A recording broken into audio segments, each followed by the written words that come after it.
जय हिंद दोस्तों, welcome to our classes. कैसे हैं आप सभी? आई होप आप लोग अच्छे होंगे और अपनी पढ़ाई को आप लोग बेहतर ढंग से कर रहे होंगे और पढ़ाई भी आपकी अच्छी चल रही होगी। दोस्तों, आज का जो डिस्कशन है वो नरेशन के बारे में है। दोस्तों, यदि आप 10वीं के बोर्ड दे रहे हैं या फिर आप 12वीं का बोर्ड दे रहे हैं, अदरवाइज़ आप लोग दोस्तों ऐसे एग्ज़ाम्स की तैयारी कर रहे हैं जिसमें दोस्तों आपसे इंग्लिश पूछी जाती है, तो वहाँ पे नरेशन का पार्ट काफ़ी आपके लिए महत्वपूर्ण हो जाता है। बेसिकली दोस्तों, हम लोग बोर्ड के एग्ज़ाम को फोकस करते हुए चीज़ों को चल रहे हैं, लेकिन हाँ, आप बिगनर हैं या फिर आप एग्ज़ाम की तैयारी कर रहे हैं जिसमें आपसे इंग्लिश पूछी जाती है, तो वहाँ पर दोस्तों ये नरेशन का पार्ट काफ़ी महत्वपूर्ण हो जाता है।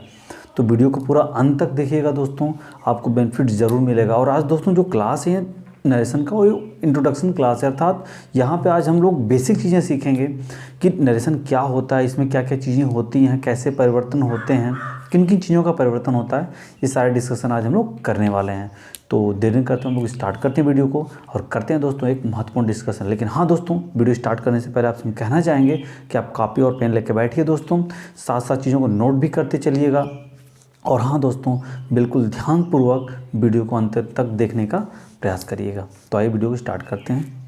देखिए दोस्तों, यहाँ पर हमने लिखा तो है दोस्तों क्लास 12th, ठीक है, नरेशन पार्ट 1 है दोस्तों, और based on previous year examination और बोर्ड एग्जामिनेशन। दोस्तों, फोकस तो हम लोगों का बोर्ड एग्जामिनेशन पे है, लेकिन हाँ, मैंने ऑलरेडी आपसे पहले कहा कि आप बिगनर हैं, आप इसे सीखना चाहते हैं, आप नरेशन सीखना चाहते हैं, तो ये क्लास जो है आपके लिए बेहतर साबित हो सकती है। लेकिन हाँ, आपको शुरू से लेकर अंत तक वीडियो देखना पड़ेगा अगर आपको इससे रिलेटेड कंप्लीट इन्फॉर्मेशन लेनी है। तो फिर आइए देखिए स्टार्ट करते हैं दोस्तों। सबसे पहले दोस्तों इंट्रोडक्शन है, आप यहाँ पे आपका किसका दोस्तों, नरेशन का इंट्रोडक्शन है। तो देखें दोस्तों कि जैसे आपको एक सेंटेंस लिख के दे दिया गया और कहा गया कि वो नरेशन है कि नहीं, उसका बनाया जा सकता है कि नहीं बनाया जा सकता दोस्तों, तो उसकी पहचान कैसे है पहले देखिएगा। जैसे आपको इस तरह सेंटेंस लिखा मिले, अर्थात आपके एक सेंटेंस पूरा यहाँ से लेके दोस्तों यहाँ तक आपका एक पूरा सेंटेंस ये है,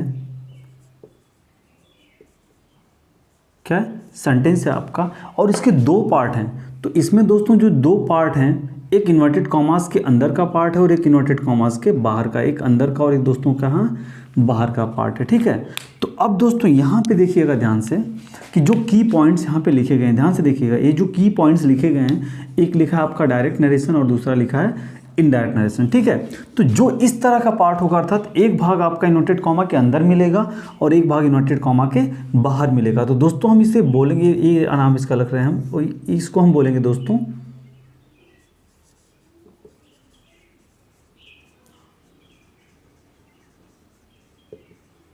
डायरेक्ट नरेशन। अर्थात इस तरह से आपको स्ट्रक्चर मिलेगा कि एक भाग इन्वर्टेड कॉमा के अंदर होगा, दूसरा इन्वर्टेड कॉमा के बाहर होगा, तो हम इसे क्या बोलेंगे दोस्तों, डायरेक्ट नरेशन। और उसी को दोस्तों अब इसे हम कॉमा और कॉमास को हटा के दोस्तों यदि हम लिख देते हैं बिल्कुल सिंपल वे में, यदि हम इसको लिख दिए तो हम दोस्तों इसको बोलेंगे क्या, इनडायरेक्ट नरेशन।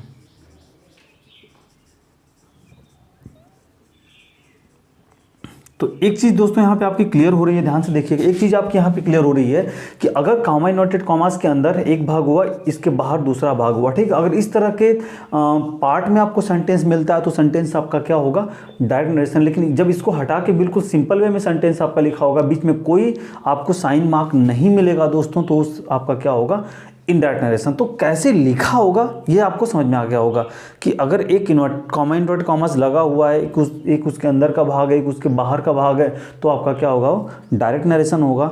और यदि बिल्कुल सिंपल वे में लिखा है, इसको हटाकर, इन साइन को हटा के लिखा है दोस्तों, इन चिन्हों को हटा के लिखा हुआ है, तो क्या हो जाएगा आपका, इनडायरेक्ट नरेशन। तो आई होप ये चीज़ आपका क्लियर होगा। अब आगे चलते हैं, देखिएगा ध्यान से।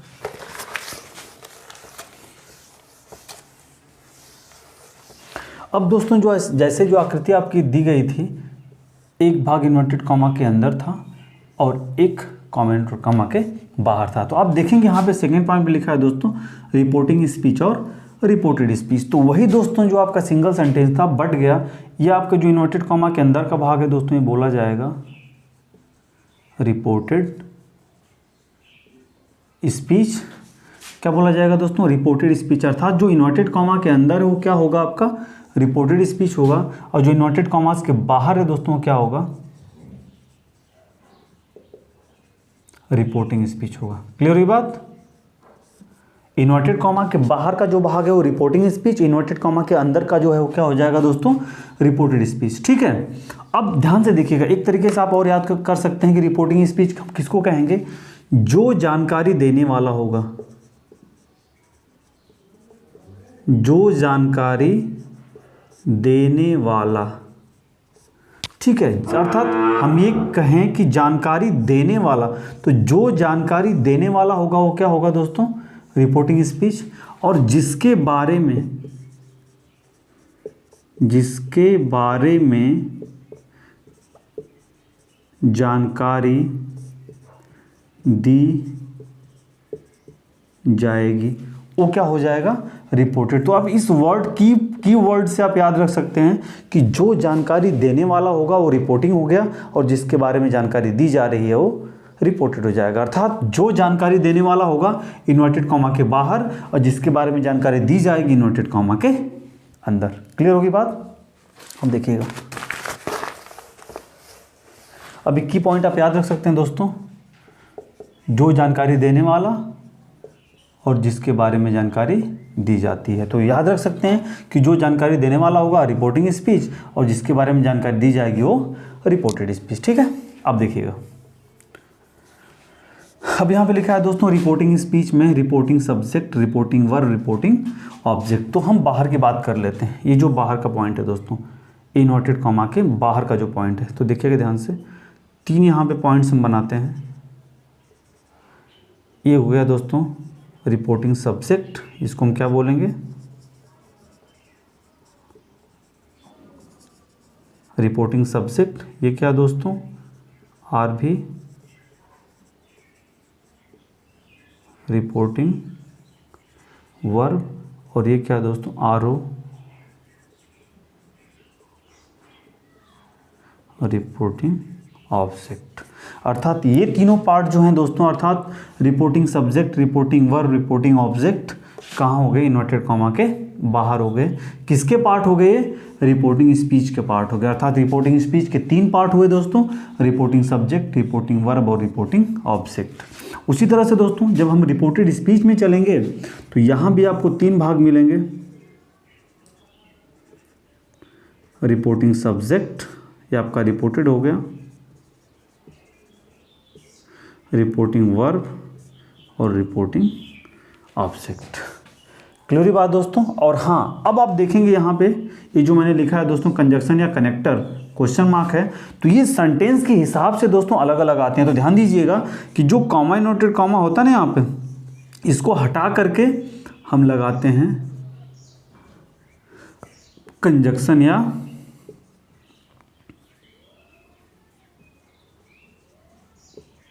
कनेक्टर लगाते हैं। बात को समझ गए? अर्थात क्या हुआ दोस्तों, कमेंट कॉमा हटा के हम क्या लगाएंगे, कनेक्टर या कंजक्शन लगाएंगे। ये भाग, उसके बाहर का भाग होगा रिपोर्टिंग, और अंदर का भाग क्या हो गया, रिपोर्टेड हो गया। क्लियर हुई बात इतनी? आई होप आप इतना समझ गए होंगे। फिर हम लोग आगे की बात को समझते हैं। अब देखिएगा यहाँ पे जैसे दोस्तों कि जैसे देखिएगा यहाँ पे फिर से मैं बना दे रहा हूँ, ध्यान से देखिएगा। 3 पॉइंट थे यहाँ पे दोस्तों,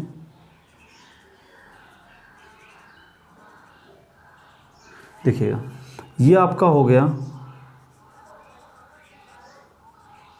रिपोर्टिंग सब्जेक्ट, ये रिपोर्टिंग वर्ब और ये रिपोर्टिंग ऑब्जेक्ट। और ये है क्या दोस्तों, पार्ट रिपोर्टिंग का, ठीक। और ये भाग क्या है दोस्तों, रिपोर्टेड का, ठीक है। ध्यान दीजिएगा, ये भी आपका क्या हो गया, रिपोर्टिंग सब्जेक्ट, रिपोर्टिंग वर्ब और रिपोर्टिंग ऑब्जेक्ट हो गया। तो अब ध्यान से देखिएगा दोस्तों कि जो परिवर्तन करना होता है, बेसिकली हमें करना क्या होता है, देखिएगा। यदि हम बात करें रिपोर्टिंग स्पीच की, ध्यान दीजिएगा, यदि हम बात करें रिपोर्टिंग स्पीच की दोस्तों, तो हमें परिवर्तन कहाँ करना होता है, रिपोर्टिंग वर्ब में। याद रखिएगा, मैं फिर से रिपीट कर रहा हूँ, रिपोर्टिंग वर्ब बदलना होता है आपको रिपोर्टिंग स्पीच में। अर्थात आपसे ये कहा जाए कि रिपोर्टिंग स्पीच में कौन सा पार्ट बदलता है, तो सिर्फ और सिर्फ बदलता है रिपोर्टिंग वर्ब, रिपोर्टिंग सब्जेक्ट और रिपोर्टिंग ऑब्जेक्ट पे में बदलाव नहीं होता है। इस बात को याद रखिएगा। फिर जैसा मैंने कहा कि कॉमा इन्वर्टेड कॉमा हटा के हम कंजक्शन लगाएंगे। अब आपका क्वेश्चन आएगा सर कौन सा कंजक्शन लगाएंगे, तो देखिए 5 प्रकार के, अभी इसको हम डिस्कस करेंगे। इन 5 प्रकार के वाक्यों का हम नरेशन बनाते हैं, assertive, interrogative, imperative, exclamatory, optative. तो इन पांचों में अलग अलग टाइप के कंजक्शन आते हैं, तो जिस प्रकार के सेंटेंस आएंगे उसके हिसाब से हम एक कंजक्शन या कनेक्टर रखेंगे, इसलिए हमने यहाँ पे क्वेश्चन मार्क लगाया हुआ है। तो अब क्वेश्चन आपका ये उठता है कि ये वाक्य आएंगे कहाँ पे, तो ये वाक्य दोस्तों आएंगे रिपोर्टेड स्पीच में, यहाँ पे अंदर आपको मिलेंगे। तो अब आपको क्या करना होगा, आप देखिए जैसे हमने कहा, ध्यान से बिल्कुल समझिएगा, जल्दीबाजी कोई नहीं है। रिपोर्टिंग स्पीच में दोस्तों आपका सिर्फ और सिर्फ बदलेगा क्या, रिपोर्टिंग वर्ब बदलेगा, और कोई बदलाव आपको नहीं करना होगा रिपोर्टिंग स्पीच वाले पार्ट में।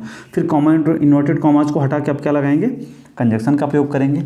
लेकिन जब ही आप एंट्री करेंगे रिपोर्टेड स्पीच में, आपका रिपोर्टेड सब्जेक्ट भी चेंज होगा, रिपोर्टेड वर्ब भी चेंज होगा, और रिपोर्टेड ऑब्जेक्ट भी चेंज होगा दोस्तों। हाँ, लेकिन अब ये ध्यान रखना होगा कि सारी चीज़ यहाँ पे कंडीशंस के अकॉर्डिंग आ जाती हैं। देखिए पहली बात समझिएगा यहाँ पे कि जो रिपोर्टिंग वर्ब का भी बदलना है ये कंडीशंस पे है। देखिए समझने का मतलब ये है दोस्तों कि जो मेजर परिवर्तन है वो आपका रिपोर्टेड स्पीच में है, लेकिन कुछ जगह ऐसी भी होती हैं जहाँ पे आपको नहीं बदलना होता, वो डिपेंड करता है इन सेंटेंस के ऊपर, याद रखिएगा। बदलाव तो करना है, रिपोर्टिंग स्पीच में भी करना है, रिपोर्टेड स्पीच में भी करना है, लेकिन कुछ सेंटेंस में ऐसी जगह कुछ कंडीशंस होती हैं जहाँ पे हमें बदलाव, देखिए बेसिक जो इंपॉर्टेंट जो चेंज होता है वो तो वर्ब में होता है, तो वर्ब कहीं कहीं बदलती है और कहीं कहीं नहीं भी बदलती है। लेकिन जो आपके यहाँ पे जो रिपोर्टिंग सब्जेक्ट और जो रिपोर्टिंग ऑब्जेक्ट है, देखिए यहाँ पे हम क्या क्या यूज करते हैं, या तो नाउन यूज करेंगे दोस्तों, या तो प्रोनाउन यूज करेंगे, यही दो में से एक यूज कर सकते हैं ना।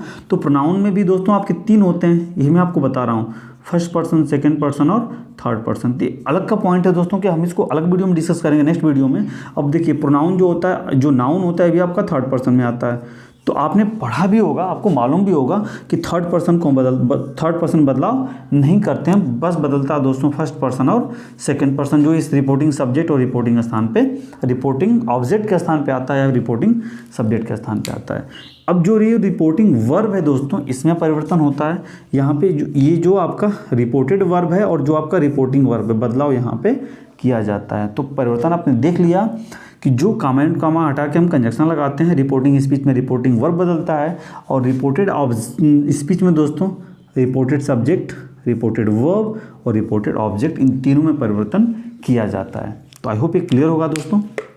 अब देखिएगा, अब इसको जरा हम डिस्कस कर लेते हैं दोस्तों। यहाँ पे जो आपका असर्टिव सेंटेंस है, इंट्रोगेटिव सेंटेंस है, इंपरेटिव सेंटेंस है, एक्सक्लेमेटरी सेंटेंस है, ऑप्टेटिव सेंटेंस है। असर्टिव की हिंदी क्या साधारण वाक्य, इंट्रोगेटिव की क्या प्रश्नवाचक वाक्य, इंपरेटिव की क्या आदेशात्मक वाक्य, एक्सक्लेमेटरी आश्चर्यजनक वाक्य, और ऑप्टेटिव आशीर्वाद सूचक वाक्य। ये 5 प्रकार के जो दोस्तों सेंटेंस हैं, ये आपके रिपोर्टेड स्पीच में मिलते हैं, और ये डिसाइड करते हैं दोस्तों, यही डिसाइड करते हैं कि यहाँ पे रिपोर्टिंग वर्ब किस में दोस्तों बदलेगा, ठीक है, या फिर दोस्तों इनमें कैसे परिवर्तन हमें करना होता है। तो जिस प्रकार के सेंटेंस यहाँ पे आते हैं उसके हिसाब से इसमें दोस्तों हम परिवर्तन करते हैं। तो आई होप इतना डिस्कशन आपका एकदम क्लियर होगा। अब कुछ बातें वो दोस्तों कर लेते हैं, देखिएगा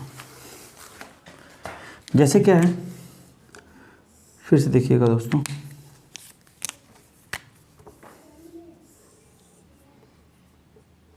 ध्यान से देखिएगा, जैसे आपका ये रिपोर्टिंग सब्जेक्ट हुआ, रिपोर्टिंग वर्ब और रिपोर्टिंग ऑब्जेक्ट, यहाँ भी रिपोर्टेड सब्जेक्ट, रिपोर्टेड वर्ब और रिपोर्टेड ऑब्जेक्ट। तो देखिएगा ध्यान से यहाँ पे दोस्तों, यहाँ पे जो है इसमें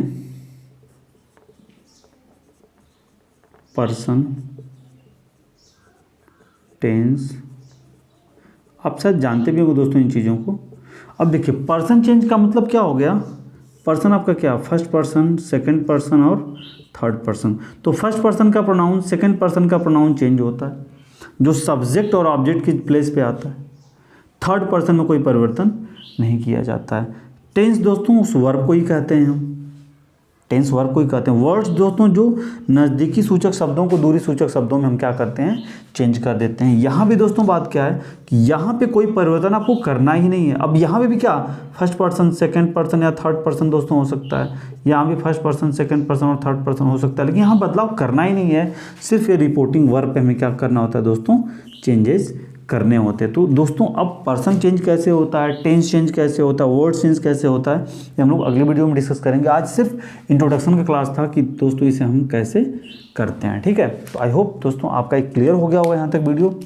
आप इसे कॉपी करना चाहते हैं तो फटाफट इसे आप कॉपी कर सकते हैं। आई होप दोस्तों आपने कॉपी कर लिया होगा और आपने इस वीडियो को काफ़ी इन्जॉय भी किया होगा। तो दोस्तों यदि आपको वीडियो पसंद आए तो वीडियो को लाइक करिए, अपने दोस्तों के साथ शेयर करिए, और हाँ दोस्तों चैनल पर नए हैं तो चैनल को सब्सक्राइब ज़रूर करिए। और हाँ दोस्तों अपने उन साथियों के पास भी वीडियो पहुँचाइए जो बोर्ड की एग्जामिनेशन देने जा रहे हैं या फिर जो देने वाले हैं, तो इससे काफ़ी उनकी हेल्प मिलेगी। मिलते हैं दोस्तों नेक्स्ट वीडियो में, तब तक अपना ध्यान रखिए, अच्छे से पढ़ाई करिए, और हाँ यार हंसते रहिए, मुस्कुराते रहिए, पढ़ाई की एंजॉय करते रहिए। जय हिंद, वंदे मातरम।